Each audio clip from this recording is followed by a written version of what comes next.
Good morning dear students. विद्यार्थियों, पिछली video में हमने पढ़ा था आमाशय में पाचन किस प्रकार से होता है और आज हम पढ़ेंगे कि ग्रहणी छोटी आंत का जो प्रारंभिक भाग है जिसे ड्यूडेनम भी कहते हैं, इसमें किस प्रकार से भोजन के पाचन की प्रक्रिया पूर्ण होती है। तो देखो, शुरुआत करते हैं हम ग्रहणी में पाचन से। जैसे ही भोजन आमाशय से ग्रहणी में आता है, आमाशय में जो भोजन का माध्यम था अम्लीय, क्योंकि HCl था उसमें, तो HCl युक्त भोजन और जिसे हम क्या कहते हैं, आमाशय में आए हुए भोजन को हम कहते हैं, अगर हम देखें, बोलस। अब वो भोजन जो बोलस से छोटी आंत में जाएगा वो कायम कहलाएगा, ठीक है। तो जैसे ही भोजन जो है आमाशय से ग्रहणी में पहुंचता है तो इसकी भित्ति में 3 हार्मोन का स्त्रवण होता है, ठीक है। एक तो कोलेसिस्टोकाइनिन, दूसरा सिक्रेटिन और तीसरा पैंक्रियोजाइमिन।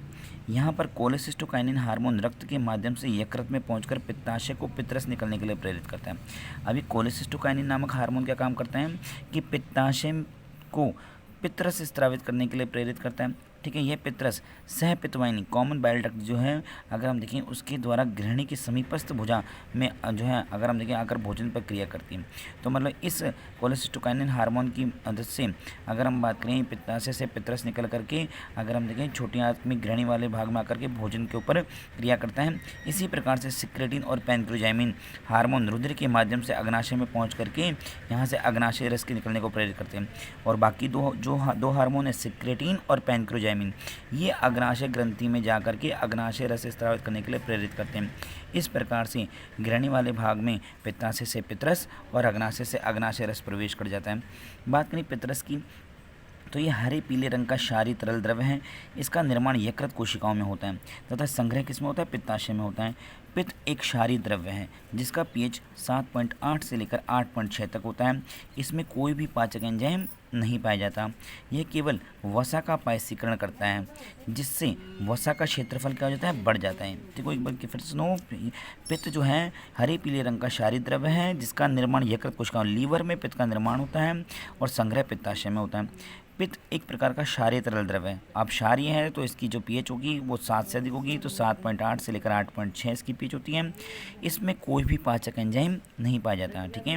केवल ये वसा का पायसीकरण करता है, मतलब वसा को छोटे छोटे टुकड़ों में तोड़ने का काम करता है, ठीक है, जिससे वसा का क्षेत्रफल बढ़ जाता है और पाचन सरल हो जाता है।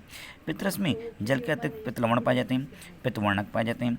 पित्त लवण में अकार्बनिक लवण, sodium chloride, sodium carbonate, sodium glycolate, ठीक है, कार्बनिक लवण के रूप में सोडियम ग्लाइकोलेट पाया जाता है, सोडियम टोरोकोलेट पाया जाता है, कोलेस्ट्रॉल पाया जाता है। ये सब पित्त लवण हो गए, ठीक है। और पित्त वर्णक के रूप में 2 वर्णक होते हैं, एक बिलिरुबिन और बिलिवर्डिन। अगर हम बात करें तो अगर हम देखें 800 से 1000 ml प्रतिदिन स्रवण होता है, ठीक है। इस पित्त का जो है 1000 ml जो है स्रवण प्रतिदिन होता है, ठीक है। अगर हम बात करें इसके अतिरिक्त पित्तरस में RBC का अपघटन से प्राप्त बिलिरुबिन और जो है पीले रंग का वर्णक और बिलिवर्डिन हरे रंग का वर्णक भी पाया जाता है, ठीक है। इसलिए जो है पित्त जो हरे पीले रंग का पदार्थ होता है, ठीक है, इन्हें पित्त वर्णक कहते हैं। बिलिरुबिन के कारण ही मल का रंग भी कैसा होता है, पीला, और इसी बिलिरुबिन पित्त वर्णक के कारण मल का रंग पीला होता है। बात करें पित्तरस के कार्यों की, तो ये भोजन के अम्लीय माध्यम को क्षारीय बनाता है। सबसे इंपॉर्टेंट काम कि जो भोजन आमाशय में अम्लीय माध्यम का था, तो पित्तरस उसको जो है अगर हम देखिए क्षारीय माध्यम में परिवर्तित कर क्षारीय बनाने का कार्य करते हैं। इसके अलावा ये अगर हम देखिए वसा का पायसीकरण करते हैं, ठीक है, मतलब वसा के बड़े बड़े जटिल अणुओं को छोटे छोटे अणुओं में तोड़ने की प्रक्रिया को संपादित करते हैं। इसी को हम पायसीकरण या इमल्सिफिकेशन कहते हैं। इसके अलावा देखो, अगर हम बात करें वसा के पायसीकरण के लिए पित्त लवण जो है, अगर हम बात करें प्राकृतिक अपमार्जक के समान कार्य करते हैं। अगर हम बात करें इसके बाद पित्त वर्णक की, पित्त लवण व लेसिथिन अणुओं का एक भाग ध्रुवीय तथा दूसरा भाग क्या होता है, अध्रुवीय होता है। ध्रुवीय भाग भोजन में उपस्थित जल में घुल जाता है, जबकि अध्रुवीय भाग जो है वसा गोलिकाओं की सतह में घुल जाता है।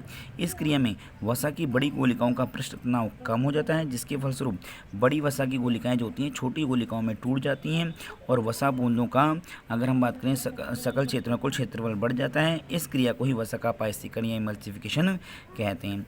इसके अलावा पित्तरस जो है ये जीवाणु को नष्ट कर भोजन को सड़ने से भी बचाता है। उसके अलावा वसा विलेय विटामिन A, D, E और K का अवशोषण करता है। वसा में विलेय विटामिन कौन से, A, D, E और K, इनका अवशोषण भी करता है। RBC के अपघटन से प्राप्त बिलिरुबिन और बिलिवर्डिन वर्णकों का अगर हम देखें उत्सर्जन भी करता है, ठीक है। तो ये अगर हम बात की जो है पित्तरस के कार्य हुए 5। इसके बाद बात करते हैं अग्नाशय रस की। अग्नाशय रस में जल, सोडियम कार्बोनेट के साथ साथ अनेक प्रकार के पाचक एंजाइम होते हैं।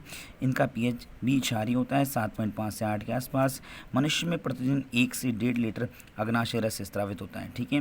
ग्रहणी में उपस्थित एंटेरोकाइनेज एंजाइम, कौन सा? Enterokinase enzyme. ठीक है। एंटेरोकाइनेज एंजाइम निष्क्रिय ट्रिप्सिनोजन को सक्रिय ट्रिप्सिन में बदलता है और अग्नाशय रस में काइमोट्रिप्सिनोजन प्रोकार्बोक्सीपेप्टिडेज नामक एंजाइम भी पाए जाते हैं जिन्हें ट्रिप्सिन सक्रिय करता है। तो देखो शुरुआत क्या होती है, देखो कि एंटेरोसाइट कोशिका जो कि ग्रहणी में पाई जाती है, इन एंटेरोसाइट कोशिकाओं के द्वारा एंटेरोकाइनेज एंजाइम निकला। ये एंटेरोकाइनेज एंजाइम निष्क्रिय ट्रिप्सिनोजन को पहले सक्रिय ट्रिप्सिन में बदलेगा, फिर ट्रिप्सिन सक्रिय होकर के काइमोट्रिप्सिनोजन को काइमोट्रिप्सिन में बदल देगा। ठीक है। इस प्रकार निष्क्रिय ट्रिप्सिनोजन और काइमोट्रिप्सिनोजन सक्रिय हो जाते हैं। ठीक है। जो ट्रिप्सिनोजन क्या हो गया? सक्रिय हो गया। अग्नाशय रस में इनके अतिरिक्त एमाइलेज एंजाइम भी पाया जाता है और लाइपेज एंजाइम भी पाया जाता है। एमाइलेज एंजाइम कार्बोहाइड्रेट पर क्रिया करता है और लाइपेज एंजाइम वसा पर क्रिया करता है। तो और इसके अलावा देखो प्रोटीन जो है ट्रिप्सिन एंजाइम के द्वारा पेप्टोन्स और पेप्टाइड्स में कन्वर्ट हो जाती है। ठीक है। इसी प्रकार से प्रोकार्बोक्सीपेप्टिडेज जो है, अगर हम बात करें, ये निष्क्रिय रूप में होता है तो ट्रिप्सिन के द्वारा ये भी कार्बोक्सीपेप्टिडेज में कन्वर्ट हो जाता है। छोटे पॉलीपेप्टाइड जो है कार्बोक्सीपेप्टिडेज एंजाइम, इनको छोटे पॉलीपेप्टाइडों को अमीनो अम्ल में तोड़ने का काम करता है। ठीक है। ये एंजाइम पेप्टाइड्स की, अगर हम देखें, कार्बोक्सिलिक समूह वाली अंतःशिरे पर पेप्टाइड बंध तोड़ करके अमीनो अम्ल को पृथक करता है। ठीक है। इसी प्रकार से एमाइलेज की एंजाइम जो है, अगर हम देखें, ये स्टार्च को डाइसेक्राइड में कन्वर्ट करता है। ठीक है। और पायसीकृत वसा जो लाइपेज एंजाइम, इसी पायसीकृत वसा को वसीय अम्ल और ग्लिसरॉल में कन्वर्ट करती है।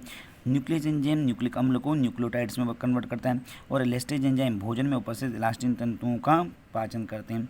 इस प्रकार से अगर हम बात करें, पाचन की प्रक्रिया जो है छोटी आंत वाले भाग में पूर्ण होती है। इसके अलावा देखो, अगर हम बात करें ट्रिप्सिन और काइमोट्रिप्सिन, अगर हम देखें पेप्टाइडेज एंजाइम है, जो कि ये एंजाइम्स पॉलीपेप्टाइड श्रृंखला के मध्यवर्ती पेप्टाइड बंध को तोड़ते हैं। ये क्रिएटिन व दूध का पाचन नहीं करते हैं। ग्रहणी में पित्तरस व अग्नाशय रस के साथ मिलने से काइम अधिक तरल और अर्धपचित द्रव में बदल जाता है। अब उसे हम काइल कहते हैं। क्या कहते हैं? काइल। और ये ग्रहणी से इलियम में प्रवेश कर जाता है। इलियम अगर हम बात करें, जो कि बड़ी आंत का भाग है। ठीक है। तो इस प्रकार से अगर हम बात करें, जो है भोजन के जो है इलियम में पहुंचने के बाद फिर इलियम में भोजन का पाचन होता है। तो हमने पढ़ा आज की ग्रहणी में छोटी आंत में किस प्रकार से पाचन की प्रक्रिया पूर्ण होती है। ठीक है। आज के लिए इतना ही, इसके बाद हम नेक्स्ट वीडियो में पढ़ेंगे। Thank you.